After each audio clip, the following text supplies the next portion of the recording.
பாண்டியர்கள் செய்த மாய வித்தை.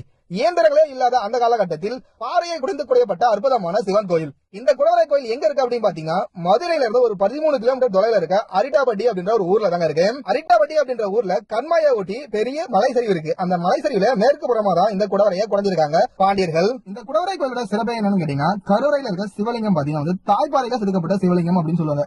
அதாவது இங்க இருக்க பாறையை கொஞ்சம் கொஞ்சமா குறைஞ்சி சிவலிங்கத்தை ஏற்படுத்தியிருக்காங்க பாண்டியர்கள். இந்த கோயிலோட அமைப்பு பாத்தீங்கன்னா, கருவறைக்கு முன்பு பாத்தீங்கன்னா ஒரு முகமண்டபம் இருக்கும். முகமண்டபத்துல 2 புறத்திலையும் பாத்தீங்கன்னா வந்து தோஷபாலகர் இருப்பாங்க. அடுத்ததா இந்த குடவரை கோயிலோட அமைப்புல 2 புறத்திலையும் பாத்தீங்கன்னா வந்து கோட்டங்கள் இருக்கும். ஒரு கோட்டத்துல பாத்தீங்கன்னா வந்து விநாயகர் புடைப்பு சிற்பமா அவ்வளவு அற்புதமா காட்சி அளிப்பாரு. பார்க்கவே அவ்வளவு அழகா இருப்பாரு. மறுபுறத்துல பாத்தீங்கன்னா வந்து லக்னேஸ்வரர் புடைப்பு சிற்பமா இருப்பாரு.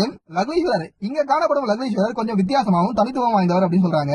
சிவனோட 63 வடிவங்கள்ல லக்னேஸ்வரர் வந்து 28வது வடிவம் அப்படின்னு சொல்லி குறிப்பிடுறாங்க. கையில தண்டையோட பாக்குறதுக்கு அவ்வளவு அழகா காட்சி அளிப்பாரு. நம்ம என்னதான் நிறைய பல்லாறு கால குடவரை கோயில பார்த்திருந்தாலும் இங்க வந்து மதுரைக்கு வந்து பாண்டிய கால குடவரை பார்க்கும்போது கோயிலோட அமைப்பு, இங்க இருக்க சிற்பங்களோட அமைப்பு, சிற்பங்கள் போட்டிருக்க அணிகளோட அமைப்பு அப்படின்னு சொல்லிட்டு நிறைய தனித்துவமான வித்தியாசங்களை நம்மளால பார்க்க முடியுது பாண்டிய கால குடவரை கோயில. நீங்க அடுத்த முறை மதுரை பக்கம் வந்தீங்கன்னா இந்த குடவரை கோயில மறக்காம பார்த்துட்டு போங்க. நன்றி, வணக்கம்.